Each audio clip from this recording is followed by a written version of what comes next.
Ay, Paquita, la del barrio, ¿qué tal esto que se llama así, maldita soledad? Muchos sentimientos encontrados en esta canción para saludar a nuestro experto en el tema y conversar junto a Julio César Pineda cómo afecta la soledad a la salud pública. Julio es director del programa de psicología de la Fundación Universitaria San Mateo y está con nosotros a esta hora justamente para que hablemos de esos informes y pensemos si hay que prender o no las alarmas en el tema de la soledad. Feliz tarde, Julio. Muchas gracias por estar en la Radio Nacional de Colombia. Muy buenas tardes, Luisa. Muchísimas gracias por tu invitación. A nombre de la Fundación Universitaria San Mateo, el programa de psicología de nombre propio, te agradezco muchísimo la invitación. Bueno, Julio, estas declaraciones que da la Organización Mundial de la Salud lo pone a uno a pensar, ¿no? La soledad ya es un problema de salud público mundial. Cuando hacemos este enunciado, Julio, ¿de qué estamos hablando? ¿Cómo podemos desmenuzar lo que hay al interior de esto que nos informa la Organización Mundial de la Salud? Lo que pasa es que cuando hablamos de soledad, yo te puedo decir que la soledad puede ser una excelente compañera, pero una pésima consejera. Uh-huh. ¿Cómo así? En algunos momentos todos nosotros los seres humanos necesitamos un tiempo, un momento, un espacio para estar con nosotros mismos.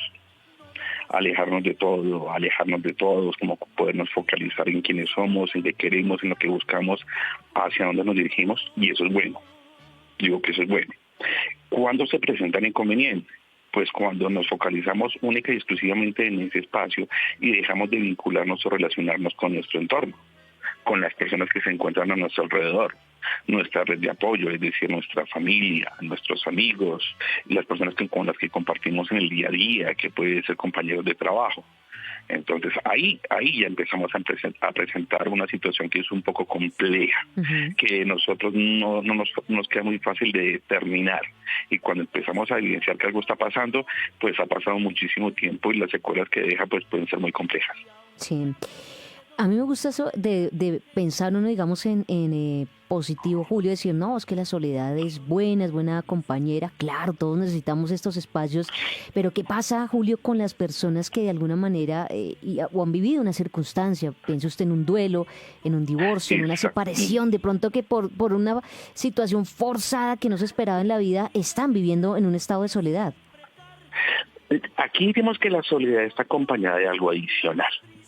La soledad entonces aquí no es un elemento que busquemos para descansar o escapar, sino la soledad se convierte en un elemento adicional a un duelo, como tú lo planteas, es decir, una depresión, o puede ser un factor también relacionado con el estrés, o que también está relacionado con la ansiedad. Y en ese sentido, cuando es combinado, pues obviamente no es funcional. ¿Por qué? Porque se empieza a afectar la autoestima. Se empieza a afectar todos los autoesquemas. ¿Qué significa eso? ¿Cómo me veo a mí mismo? ¿Cómo me interpreto a mí mismo? ¿Quién soy yo? ¿De dónde vengo? ¿Para dónde voy?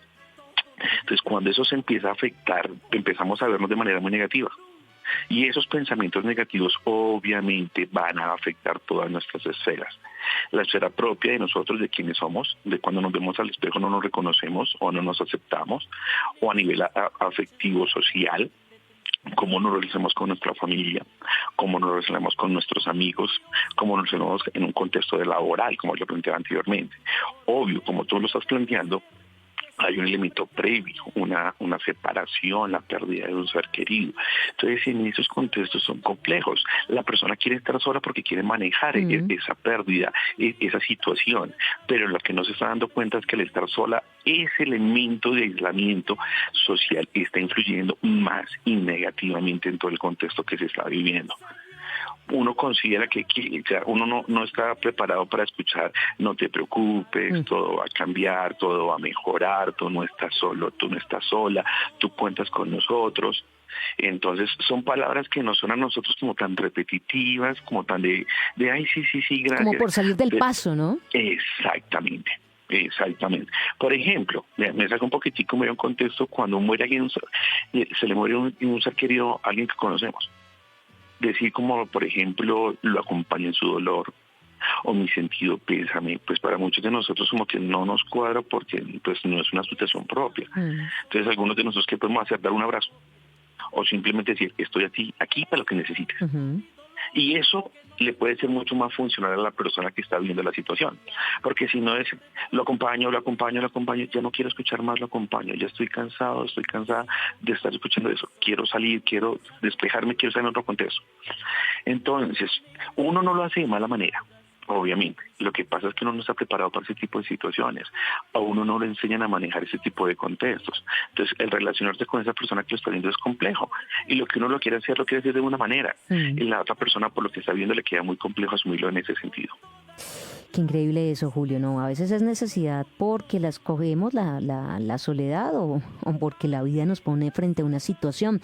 Hace un momento, Julio, estábamos escuchando un informe de Gabriela Mezquita donde hacía un balance sobre el tema de la soledad y la relación también con la depresión en los adolescentes, en los jóvenes, que de alguna forma también este informe de la OMS está dirigido a encender esas alarmas de salud mental hacia nuestros jóvenes. ¿Cómo abordarlo? ¿Cómo verlo? ¿Qué está pasando con los jóvenes que están hiperconectados, hiper encerrados, pero hiper solos? Pues digamos, yo ya pasé por la adolescencia hace muchísimo tiempo. Uh-huh. Digamos que en mi contexto, pues mi adolescencia fue de calle. Mi adolescencia fue teléfono y que le colocaban candado para controlar las llamadas. Uh-huh. O sea, nosotros sí éramos como muy sociales, era estar jugando en la calle, juegos de calle, montando bicicleta, compartiendo con todo el mundo. Si lo vamos a llevar a la actualidad, eso cambió muchísimo. Ahora la interacción es muy de redes sociales, de elementos tecnológicos, y la presencialidad ya no existe como existía en nuestra época. Entonces, en este sentido, cambiaron esas dinámicas. ¿La adolescencia sigue siendo una etapa de crisis? Sí. A través de los años sigue siendo lo mismo. ¿Por qué? Porque es que la adolescencia es el proceso de la formación de nuestra identidad, de quiénes vamos a ser nosotros, nuestra personalidad.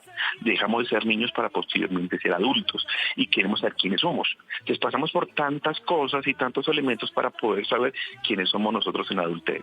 Pero en ese tránsito, en esa transición es muy complejo porque estamos mediados por los medios de comunicación, por las redes sociales, por estereotipos y muchas cosas que nos afectan, parámetros de belleza, parámetros de moda y todo ese tipo de cosas que si yo no estoy cumpliendo me van a afectar notoriamente y que muy posiblemente el mismo entorno en el que yo estoy me va a señalar si yo no tengo la mejor ropa, si yo no tengo el cuerpo idóneo que me piden en ese contexto, si yo no me relaciono con las mejores personas. Eso era fácilmente lo que conocemos como bullying o cyberbullying o el matoneo cibernético. Entonces eso me afecta muchísimo. Entonces si yo tengo muchos seguidores en mis redes sociales y comparto muchas historias y todos me le dan likes, pues para mí significa que soy importante y que soy reconocido. Claro, hay una validación. Exactamente, esa es la palabra perfecta, validación. Pero si yo no lo tengo, y si lo que yo tengo son rechazos, o son burlas, o son ataques, pues ¿qué prefiero? Prefiero aislarme, prefiero contraerme, no relacionarme. Uno como padre le es un complejo manejar ese tipo de situación. ¿Por qué? Porque precisamente por la crisis que se vive en la adolescencia, el adolescente no sabe en dónde se encuentra directamente, está buscando su ser. El padre todavía en cierta medida tiene la imagen de su hijo menor, de niño, y lo quiere apoyar, lo quiere aconsejar, pero también lo quiere limitar. Entonces, en ese sentido, para ellos es muy complejo poder encontrar una persona con la cual se puedan sincerar, con la cual se puedan llegar a abrir directamente.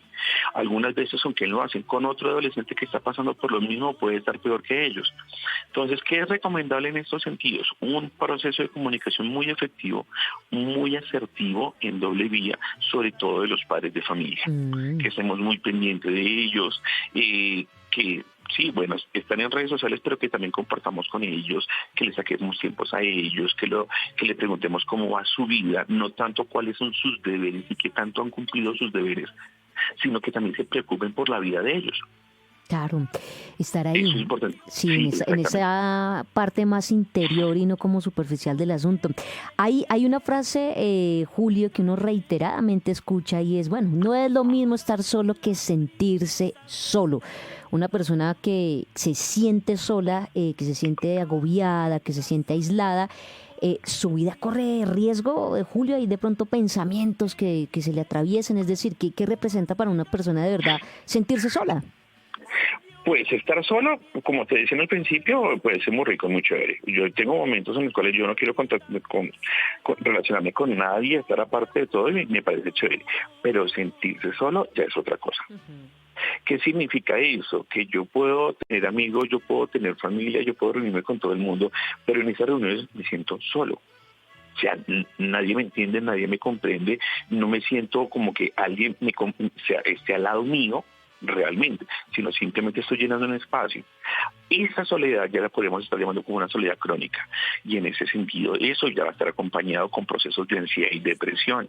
Eso puede llegar a generar incluso efectos en nuestro cerebro, con la generación, por ejemplo, del cortisol, que influye también, por ejemplo, en la parte del estrés.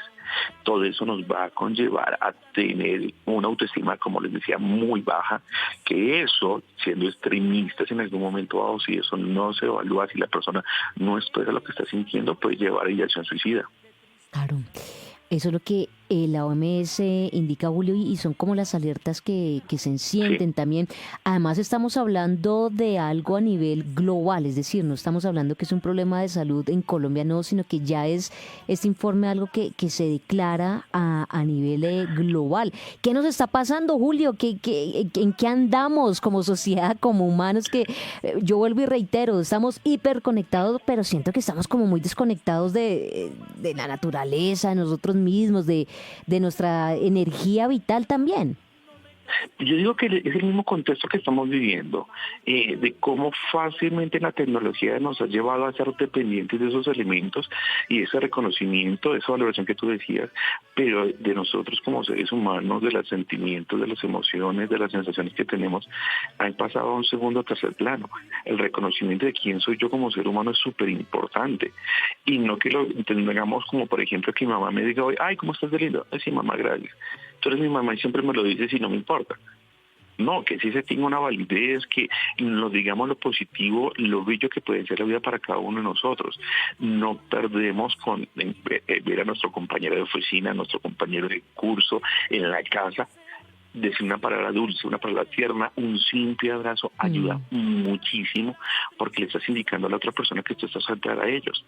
Entonces yo considero que sí es importante volver nuevamente a un contacto con nuestra naturaleza, con el ambiente en el cual vivimos.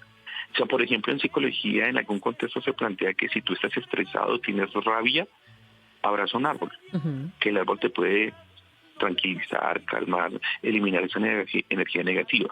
Para muchos lo que estoy diciendo puede sonar como que, ¿en serio? O sea, eso se plantea, y desde la psicología se puede plantear, y ya que estemos en contacto con la naturaleza, nos puede eliminar tanto esa energía negativa, de esos pensamientos negativos, y nos puede llegar a encontrar a nosotros mismos, a que comprendamos quiénes somos y cuáles son nuestras verdaderas necesidades. Considero que eso es un punto esencial que hemos perdido. Dejamos de vernos a nosotros mismos por ver a los demás, y el reconocimiento de los demás, cuando lo que más importa es el reconocimiento propio, el amor propio hacia nosotros mismos. De nada nos sirve tener 5, 10, 20 mil likes si el like más importante es el mío. Si yo tengo ese like, eso es lo mejor para mí, siempre voy a estar contento, siempre voy a estar feliz en ese sentido. Y las personas que van a estar al lado mío lo van a notar. Eso por ese lado. Por otro lado, como vimos tan encerrados, las personas no nos estamos fijando en estas situaciones. Nos focalizamos en nuestro contexto laboral, nos focalizamos en nuestras propias actividades, nos volvimos tan individualistas que ya no es muy complicado reconocer la necesidad que tiene la persona que está al lado nuestro. Y eso es preocupante, muy preocupante. O sea, nos hemos focalizado tanto en la salud física como tal, que hemos dejado de lado la salud mental, y que es un elemento esencial en nuestra situación actual. Pues ahí está entonces puesto el tema sobre la mesa, la explicación de Julio César Pineda, director del programa de psicología de la Fundación Universitaria San Mateo. Mirarnos, Julio, todos los días al espejo, darnos cariñito, darnos amor propio, y seguramente muchas de las personas que están atravesando por un momento de soledad, una crisis de soledad, de vacío, esto que usted nos acaba de contar les puede sumar y puede ayudar a salir adelante. Le mandamos un abrazo gigante, Julio, siempre bienvenido por aquí. Perdóname, quisiera decir una cosita antes de finalizar, si es posible. Mira, si nosotros ya nos encontramos en una situación que es bastante compleja y que lo podemos ver en ese sentido, no nos quedemos callados. Busquemos ayuda. Busquemos un psicólogo, Que busquemos un psicólogo no significa que estemos locos. Simplemente necesitamos a alguien con quien hablar, alguien que nos pueda escuchar incondicionalmente, imparcialmente, y eso nos puede ayudar muchísimo, nos puede ayudar a ver una luz diferente del contexto que estemos viviendo. Entonces digamos que la psicología en ese contexto es súper importante. Eso quería decirte para finalizar, y pues nuevamente brindarle el agradecimiento desde la Fundación Universitaria de Mateo y nombre propio por la invitación, y pues presto a cualquier otra necesidad que se pueda presentar. Muchas gracias, Julio, por esas palabras. Y sí, busquemos ayuda, hablemos de lo que nos pasa. ¿Se están sintiendo solos? Bueno, aquí está este atardecer para escucharlos, para escucharlas. 601-2-207-27, nuestra línea WhatsApp más 571-2-207-27. Somos la Radio Nacional de Colombia, la emisora oficial de los Olímpicos de París 2024, y nos vamos con este clásico bellísimo de Diego El Cigala. Esto hace parte de un álbum del año 2010. Aquí está, esto que se llama Soledad. Volvemos en instantes, es el atardecer.